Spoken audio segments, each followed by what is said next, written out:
आया कोई आडंबर नहीं है, कोई कष्ट नहीं है शरीर को देने का, कोई वनों में जाकर भूखे रहने की बात नहीं है, कोई घर बार छोड़ने की बात नहीं है। उन्होंने तो क्लियर कह दिया, जन नानक बिन आपा चीना मिटे न भरम की कह। तुम भटकते ही रहोगे, तब तक दौड़े रहोगे, पूजा पाठ करते रहोगे, घंटियां बजाते रहोगे, तीर्थ यात्रा भी करोगे, व्रत भी करते जाओ, लेकिन मिलेगा कुछ नहीं। और अंत समय वही सीन आपके सामने आएंगे और फिर तुम्हें को जन्म लेना पड़ेगा। मेरी बात समझे। अब फिर गुरु कहते, दाता दयाल जी महाराज कहते हैं कि ये ज्ञान तुम्हें कहाँ से मिलेगा? तुम्हारे अंदर सब कुछ है, तुम्हारे अंदर वो दिया है, वो बाती भी है, उसमें तेल भी है, लेकिन उसको जलाने वाला तुम्हें नहीं मिला जो तुम्हारे अंदर रोशनी कर सके। तुम्हें बाबा फकीर नहीं मिले, तुम्हें बाबा फकीर की शिक्षा नहीं मिली, तुम्हें उनके वचन पर विश्वास नहीं आया, इसलिए तुम फिर भी भटक रहे हो। तो दाता दयाल कहते हैं, बिन गुरु ज्ञान न उपजे साधो, लो गुरु की शरणाई। किस चीज का ज्ञान? किसका? दुनिया का, व्यापार करने का, हेरा फेरी करने का? ये नहीं, अपने आप को जानने का ज्ञान तुम्हें मिलेगा। कैसे मिलेगा? पढ़ो आगे। बिन गुरु ज्ञान न उपजे साधु, लो गुरु की शरणाई। वाणी सुन सुन मन में धारो, मिटे भरम दुचिताई। अब क्या कह दिया? देखिए क्या बात कह दी। कहते वहां जाओ गुरु के पास, उसको क्या समझते हो ये तुम जानो। और बाबा सावन सिंह जी महाराज के बारे में मैंने सुना, वो कहा करते थे कि तुम जरूरी नहीं है कि गुरु मान लो उनको कि ये भगवान है, तुम उसको चाचा मान लो, ताया मान लो, भाई मान लो, कुछ मान लो, ऐसा मान लो कि यही मेरा हितकारी है और कोई नहीं, यही मुझे ठीक रास्ता बता सकता। विश्वास तो करना पड़ेगा ना, बिन विश्वास तो काम नहीं चलेगा। तो उन्होंने ये कहा। फिर वहां जाकर क्या करो? वाणी सुनो, वाणी सुनकर उसको बार बार चिंतन करो। फिर पढ़ो यही लाइन। वाणी सुन सुन मन में धारो, मन के अंदर लेते जाओ, जो सुन रहे हो उसको अपने मन के अंदर लेते जाओ। फिर क्या करो? मिटे भरम दुचिताई। तो तुम्हारा भरम दूर होता जाएगा और दुविधा भी दूर होती जाएगी। दुविधा क्या है? दुविधा क्या किसको कहते हैं? कबीर साहब ने कहा, दुविधा क्या है? तुम उस अपने आप को उस मालिक से दूर समझते हो, ये दुविधा है, ये दुचिताई है। और यहाँ उसका प्रमाण गुरु ग्रंथ साहब जी की वाणी दे रही है। काहे रे मन खुर्जन जाई, सर्वनिवासी सदा अलेपा, तोहे संग समाई, तेरे अंदर है। तो फिर क्या हो गया? फिर पूजा पाठ खत्म नहीं हो गया? क्या बोल लो, तुम्हारा भ्रम दूर नहीं हो गया? तुम्हें ये ख्याल खत्म नहीं हो गया कि वे वहाँ जाएंगे कुछ नहीं मिलेगा, धक्के मिलेंगे, लाइनें लगी होंगी, या कोई और घटना घट जाएगी, मर जाते हैं लोग? क्या कहा मैंने? वहाँ क्या है? कुछ भी नहीं। जो कुछ भी तुम बाहर में करते हो वो तुम्हारे मन का बंधन है। जो कुछ भी तुम बाहर करते हो, कर्म कांड करते हो, जो कुछ भी, मैं क्या नाम लूँ, मैं खंडन नहीं करता, लेकिन सच्ची बात कहता हूँ, वो तुम्हारा बंधन बनेगा, वो तुम्हारे पाँव में बेड़ी डलेगी और तुम उस दुनिया के मन के चक्कर से बाहर नहीं जा सकोगे। तुम कब जाओगे? जब तुम्हें अपना ज्ञान हो जाएगा कि मैं कौन हूँ। क्या कहा मैंने? जन नानक बिन आपा चीने, मिटे न भरम की काई। क्योंकि तुम माल के कुल की अंश हो, माल के कुल की अंश होते हुए कोई भ्रम नहीं होना चाहिए। इतना विश्वास ही कर लो कि मेरा है। पत्नी को विश्वास होता है कि मेरा पति है, वो पड़ोसियों को जीन नहीं देती। मेरा पति थानेदार है, जितना ऊंचा होगा दर्जा तो उसमें उतना ही वो आएगा ना, अभिमान आएगा। ऐसे गुरु की बात मैं करता हूँ, बिन गुरु ज्ञान न उपजे साधो लो। मैं अपनी बताता हूँ कि मुझे मेरे परम दयाल जी ना मिलते तो मैं ना जाने कहाँ रुल जाता, मेरा क्या हाल होता। मैं कभी कभी डर जाता हूँ कि हाँ, बताता ने मुझे यहाँ से भी बचाया, जहाँ से भी बचाया, ये भी कर दिया, ये भी कर दिया, ये भी कर दिया। अगर वो न मिलते तो मेरा क्या होता।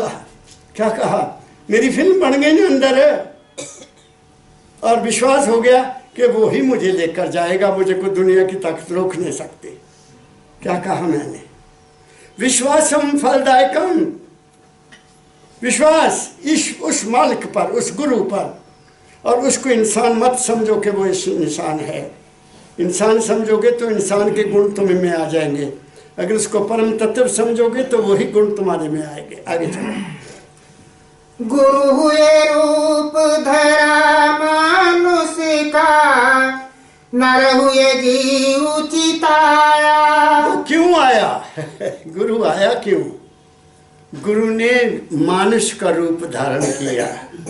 यही दाता दयाल ने महाराज मेरे सतगुरु बाबा फकीर के बारे में कहा, तू तो आया नरदेही में धर फकीर का बेशा, दुखी जीव को अंग लगा के ले जा गुरु के देशा। तीन ताप से जीव दुखी है निबल अबल ज्ञानी, तेरा काम दया का भाई नाम दान दे दानी। और वो कहा करते थे मेरा सत्संगी नामदान है, यही कहते थे ना। तो किस लिए आया वो मानुष जन्म में? क्योंकि मानुष की ही सेवा कर सकता है, इंसान को ही गाइड कर सकता है। इंसान को कोई मूर्ति गाइड नहीं करेगी, इंसान को कोई देवी देवता गाइड नहीं करेगा। तुम्हारे जैसा बनकर वो दुनिया में आता है, किस लिए? तुम्हें चिताने के लिए आता है। क्या कहा, पढ़ो फिर यही लाइन। गुरु हुए रूप धरा मानुष का, नर हुए जीव चिताया। जीव को चिताया कि तू कौन है, याद कर।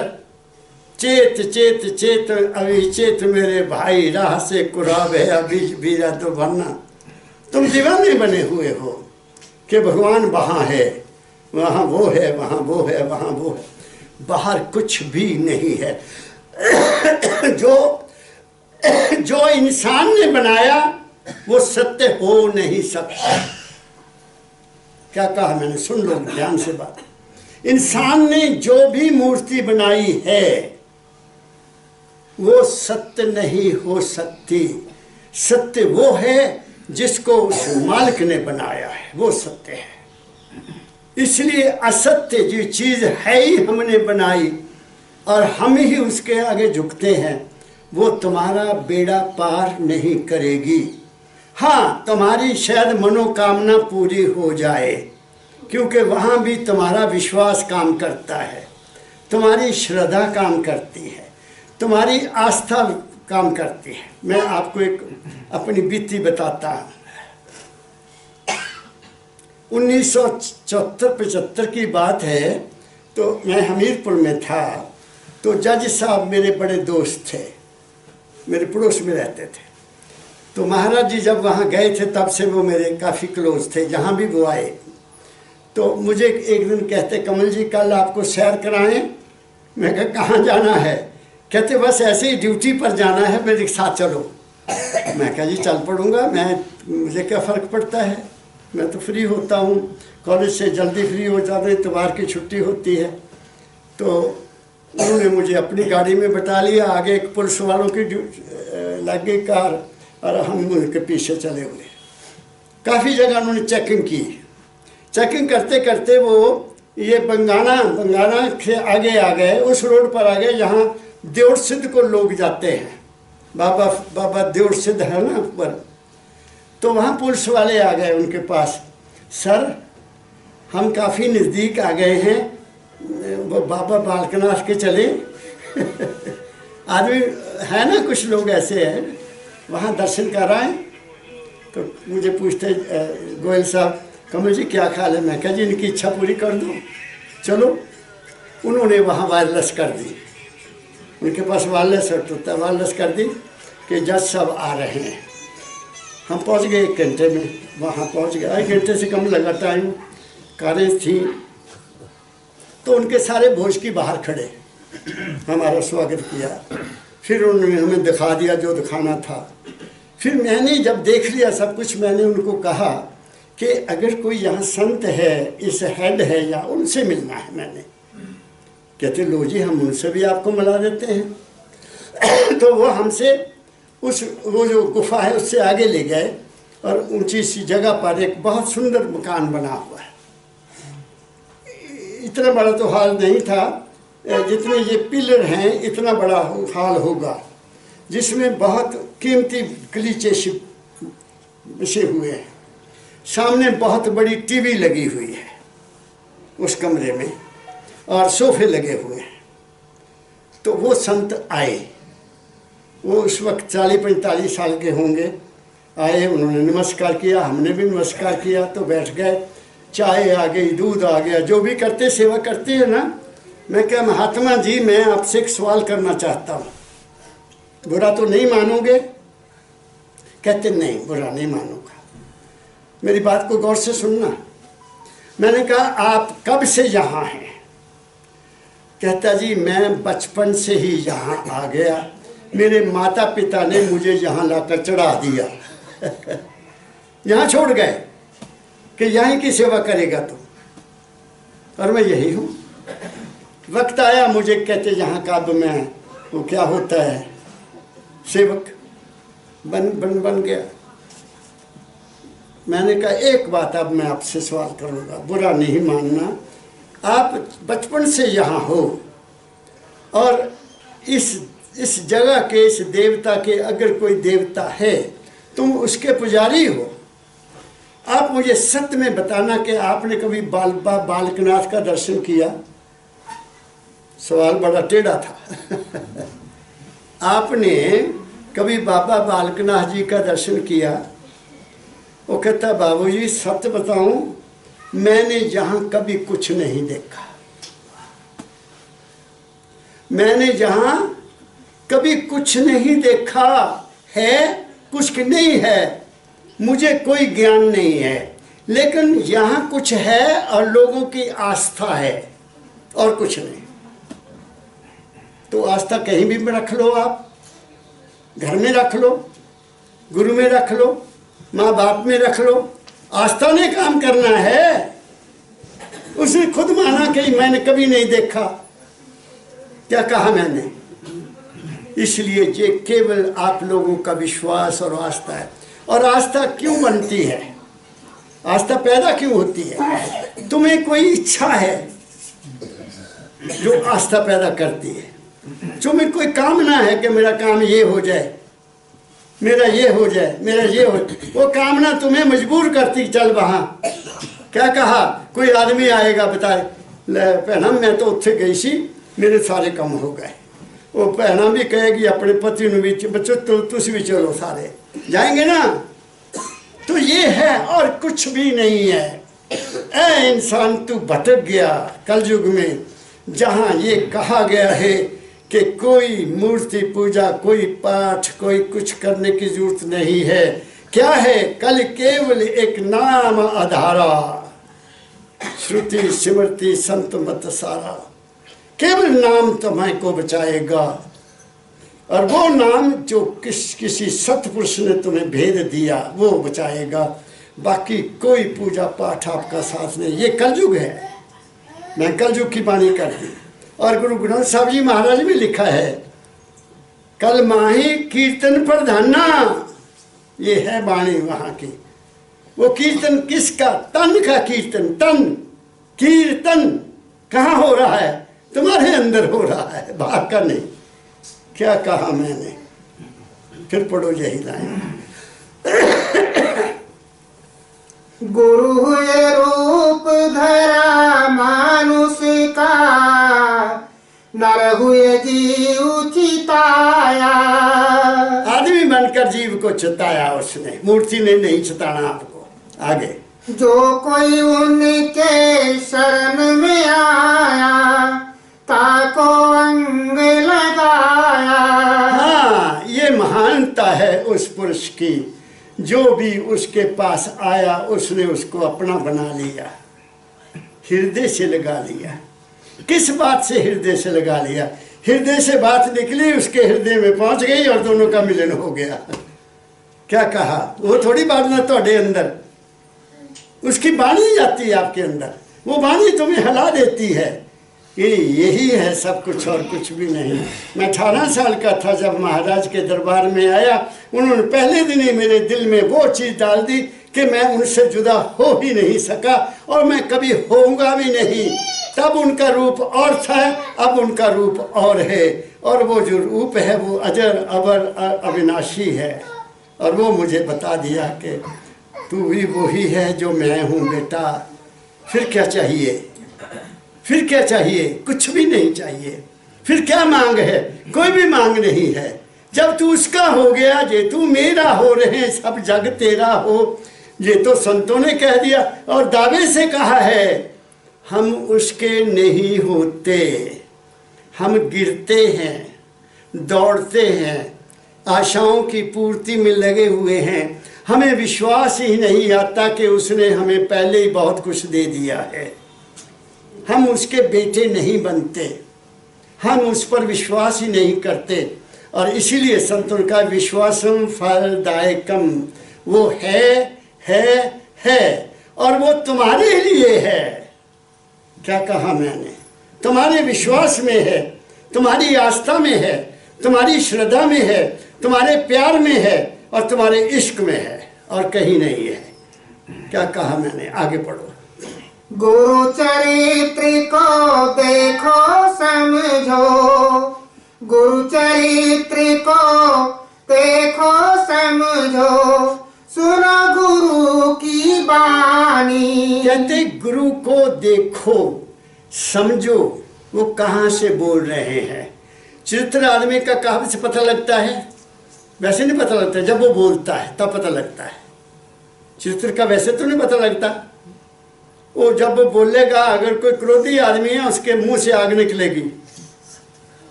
बात समझ गए? अगर कोई जहां जहां भी कोई लगा हुआ है वो उसी की बात करेगा। तो इसलिए गुरु जो कहता है वो कोई अलग बात कहता है, वो दुनिया की बात नहीं कहता। फिर पढ़ो यही लाइन। गुरु चरित्र को देखो समझो, सुनो गुरु की बानी। बस बाणी को सुनो, और बाणी सुनने के बाद क्या करना है?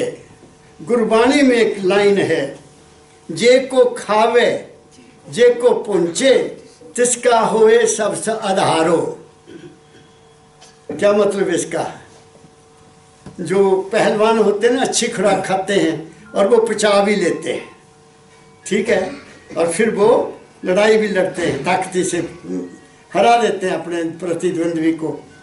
और जहाँ हमने क्या खाना है उसको पचाना है, वो गुरु की बाणी है। जो को खावे गुरु की बाणी, जे को पुंचे उसको पचा ले, फिर सब काम हो जाते हैं। मैंने सिंपल बात में आपको बता दिया। केवल सुनने से पार नहीं होगे, गुरु के गुणगान करने से पार नहीं होगे। गुरु ने जो तुम्हें दिया उसके चिंतन में डूब जाओ, उसकी बाणी को पकड़ लो। बाणी गुरु, गुरु है बाणी, बिच बाणी अमृत सारे। उस बाणी में ही सारा अमृत है। उस शरीर की कृपा है, उस महापुरुष की कृपा है।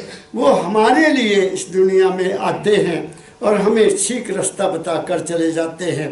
और ये सिलसिला सतयुग से चला आ रहा है, ये चलता रहेगा, कोई माने ना माने। मैं फिर एक बात और कह देता हूँ कि गुरु महाराज जो सतपुरुष होते हैं वो उस धरती की डिमांड के मुताबिक पैदा होते हैं। जिस धरती में उसकी डिमांड है, ये पंजाब की धरती गुरुओं की धरती है, महापुरुषों की धरती है, जहाँ गुरुओं ने युद्ध भी लड़ा, जहां अपने बच्चों की कुर्बानियां भी दे दी। किस लिए? इस इंसानियत के लिए, एक मानवता के लिए सब कुछ किया। और जो दूसरे स्टेट में जाओगे, कोई ऐसी धरती जहां देवताओं का राज है, देवते हैं वहां होंगे, और दक्षिण में चल जाओ, वहां तुम्हें वहां की परंपरा मिलेगी। जहां जिस जिस देश में, जिस जिस एरिया में जैसे जैसे इंसान की जरूरत होती, कुदरत तुम्हें हम इसको भेज देती है कि तुम जहाँ जाओ, जहाँ कल्याण करो। बात समझ रहे हो? बड़ी ऊंची बात मैंने कह दी है। हर जगह नहीं संत महापुरुष पैदा होते, वो कोई भाग्यशाली। ये पंजाब है, ये पंजाब था। अब मैं क्या कहूँ, अब क्या है क्या नहीं है, लेकिन कुदरत नहीं छोड़ेगी किसी को भी। वो तो अपना रूल पूरा करेगी, उसको कोई नहीं त्याग सकता। आगे बढ़ो। गुरु चरित्र को देखो समझो, सुनो गुरु की बानी। बानी सुन सुन मन में धारो, सुनो गुरु की बानी। अब क्या करो? सुनो सत्संग। सत्संग की बहुत बड़ी महिमा है। वो किसकी? किस सत्संग की? जिसमें सत्य का वर्णन किया जाता है। ये ढोल की छाने वाली सत्संग नहीं है, ये तालियां बनाने वाला सत्संग नहीं है। वो मनोरंजन हो सकता है। द्वापर त्रेता की कथाएं आपको पार नहीं करेंगी। वो तुम्हें मनोरंजन दे सकती हैं, लेकिन तुम्हें पार नहीं कर सकते। वो थोड़ी देर के लिए आपको मनोरंजन मिलेगा, आपकी संस्था भी बन जाएगी, आपको लोग बहुत बड़ा कहेंगे, जी बड़ा काम करवा दिया। तो 7-7 दिन के लिए यहाँ कथा हुई, क्या मिला उस कथा से? मिला क्या? द्वेष, ईर्ष्या, शत्रुता, वैर, विरोध, क्या बताती है वहाँ? किस बात की बात करते हैं? किस त्रेता युग की बात करते हैं? क्या वो यहाँ काम देगा आज? किस द्वापर युग की बात करते हैं? क्या उसका काम यहाँ होगा?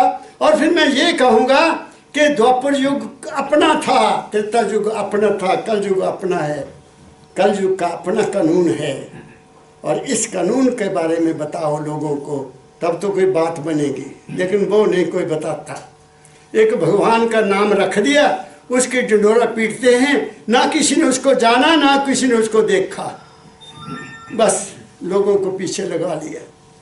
क्या पढ़ो ये बात।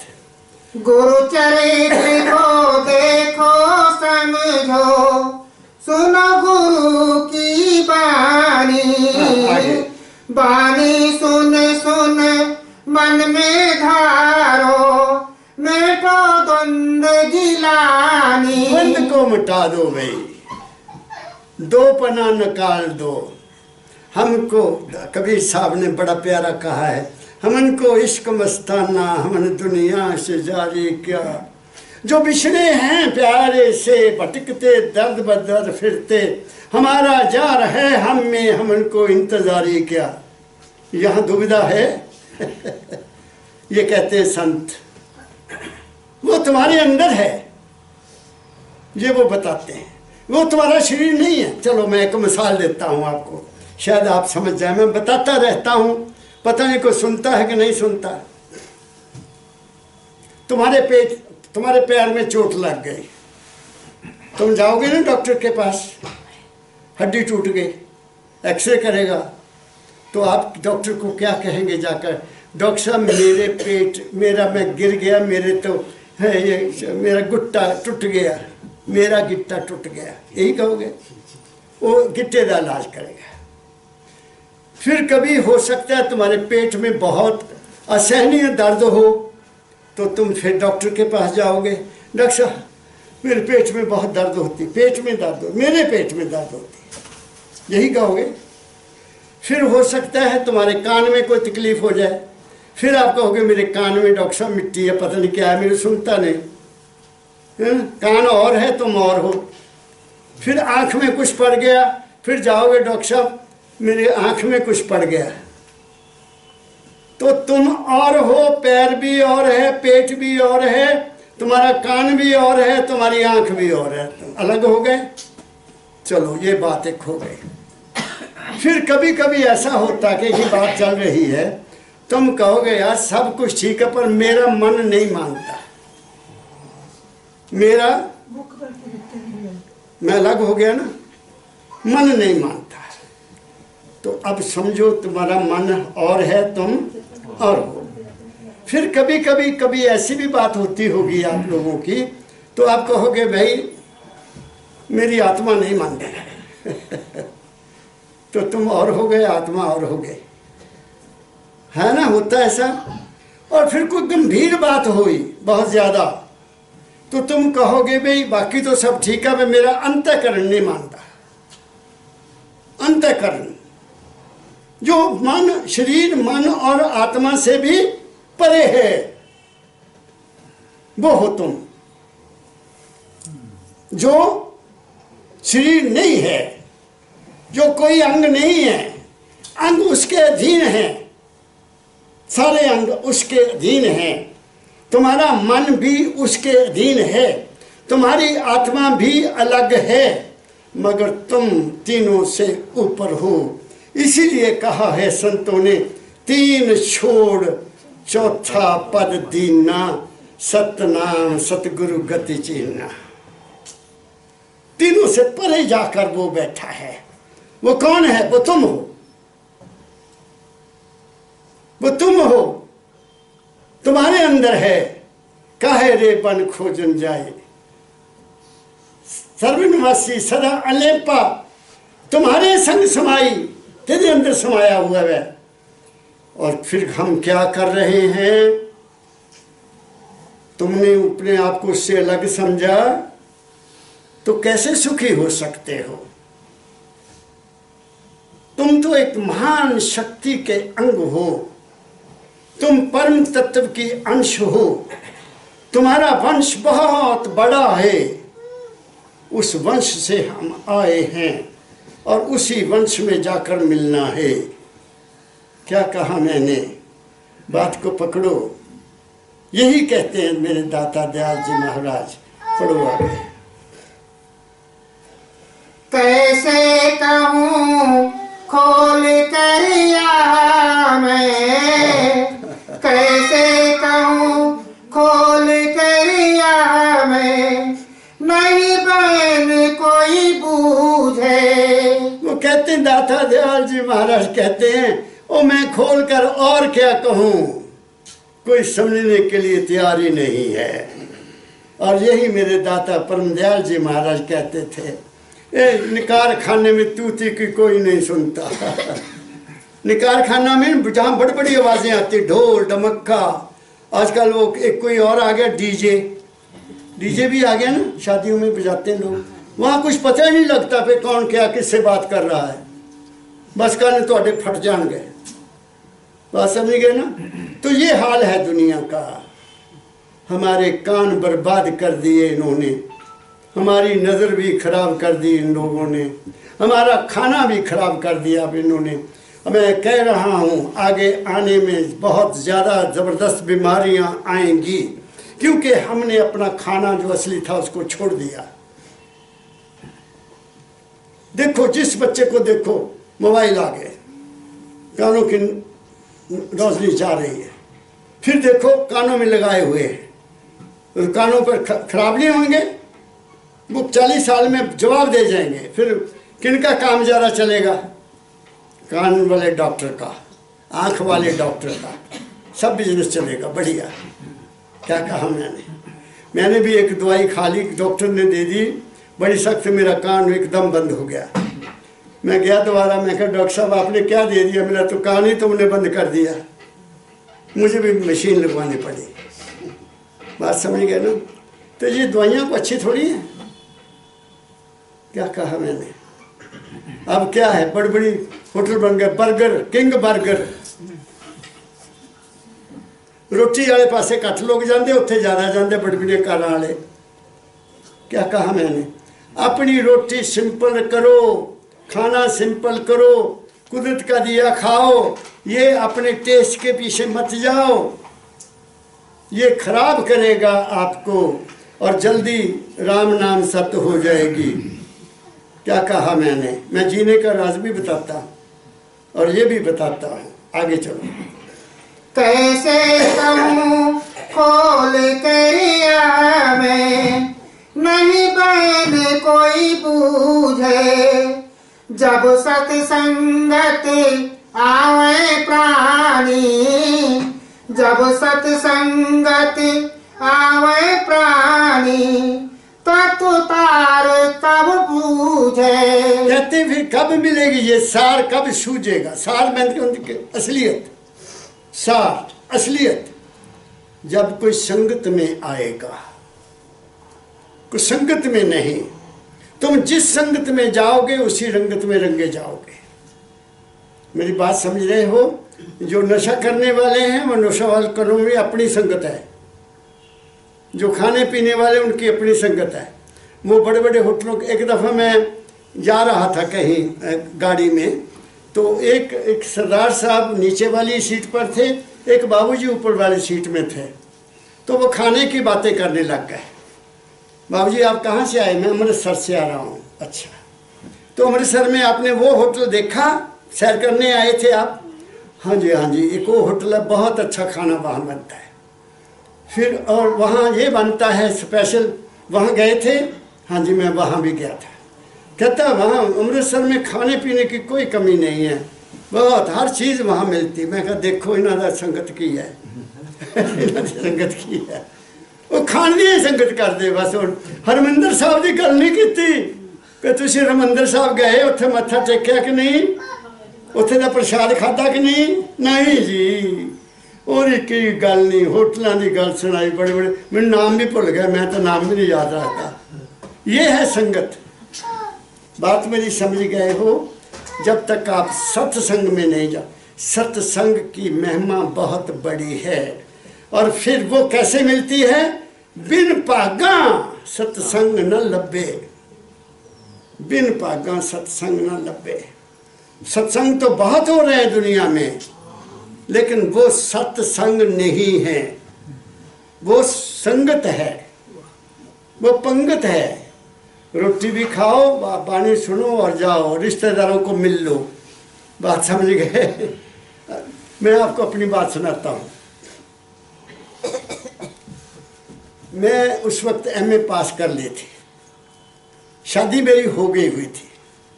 मैं अपने ससुराल कभी नहीं गया।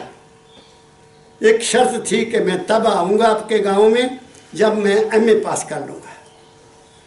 तो फाइनल एग्ज़ाम दे दिया तो मेरा ससुर आया, कहता बेटा महाराज जी वहाँ आ रहे हैं, फगवाड़ा आ रहे हैं, तो आपने भी आ जाना। मैंने कहा मुझे क्या पता कहाँ जाना, मैं तो बाबा फकीर जी के, उनको पता था कि मैं महाराज जी के पास जाता हूँ और वो आते थे, जहाँ भी आते थे आप कहते वहाँ भी आ जाइए। उनका क्या भाव होगा मुझे नहीं पता, तो मैं चला गया। सत्संग खत्म हुआ, मैं बस ली, बस में बैठ गया और अपने वापस होशियारपुर। तो रास्ते में पगाना गांव है, वहाँ परदेसी रहता था, आप लोगों ने देखा होगा। तो महाराज जी परदेसी महाराज को अपने घर ले गया हुआ था। तो महाराज जी सड़क पर खड़े, ओहो वाह रे वाह, मेरे सतगुरु तो यहाँ मिल गए मुझे, मेरा तो सारा काम ही हो गया। तो मैं एकदम खड़ा हो गया। महाराज जी आए तो अगली सीट पर बैठ गए, वहाँ बैठ गए, मैं पीछे बैठा था। मुझे मेरे सतगुरु बोलते, आपको सत्संगों से कब तक प्यार हो गया मेरे बाबा पीर ने मुझे पूछा, आपको सत्संगों से कब तक बेटा प्यार हो गया? एक इशारा था वो, एक वो इशारा था कि वहाँ तो मुझे मिला ही कुछ नहीं। वहाँ ये मिला कि वो वहाँ के जो मेरे ससुराल की जनानियाँ थी, हो सकता है मेरी पत्नी भी हो वहाँ, उसने भी मुझे देखा होगा। बात समझ गए ना? तो ये मेरे सतगुरु ने मुझे एक बड़ी प्यारी सी बात की, और मैं एकदम चटका खा गया। मैं क्या वाकई मेरे दादा ने मुझे ठीक कहा, सत्संगा ना तेनों कितों प्यार हो गया मेरी तो तसल्ली इत्थे हो गई सी। कौन बताएगा असली बात जो बाबा फकीर बोल गए? 100 साल तक मेरे सतगुरु की शिक्षा का इतना प्रसार नहीं होगा। हो सकता है सूरज डूब जाए, कोई ना इसकी कदर करे। 100 साल के बाद एक के पुरुष आएगा जो इस बुझे हुए चिराग को फिर रोशन करेगा। ये मेरा अनुभव कहता है। मैं क्या कह रहा हूँ, बात समझ गए? सुनते नहीं हैं गाफिल दुनिया के मेरा कलाम, बेदार हो के कहता हूँ ताबीर ख्वाब की, दाता दयाल जी महाराज ने कहा हुआ है। ये कलयुग की दुनिया सुनती कहाँ है? इनको प्यार ही नहीं अपने आप से। कलयुग की दुनिया को अपने आप से प्यार नहीं है, तो गुरु से क्या प्यार करेंगे? एक तमाशा बन गया है सत्संग, एक तमाशा बन गया गुरुइज्म। और मैं तो कहूँगा तमाशा भी नहीं, उससे बुरा काम है कोई और। यहाँ तुम गुरु को मिल ही नहीं सकते। और प्रचार क्या होता है? गुरु के दर्शन कर लो पार हो जाओगे। लो, दर्शन करने से अगर पार हो जाओगे तो कहाँ जाओगे? दोबारा जन्म होगा, फिर दोबारा जन्म होगा। करते रहो, दर्शन करते रहो। कहा तो ये गया है, दर्शन करे करे, बचन पुन सुने, सुन सुन कर नित मन में गुने, गुन गुन कड लैत सार, कड सार तिस करे आहार, कर आहार पुष्ट हुआ भाई। फिर क्या होगा? जग भव भय सब गए गुआई। कहाँ जाओगे? अपने घर वापस जाओगे। ये मेरे सतगुरु ने कहा है, महापुरुषों ने कहा है। कहाँ वहाँ लिखा है कि दर्शन कर ले तो पार हो जाओगे?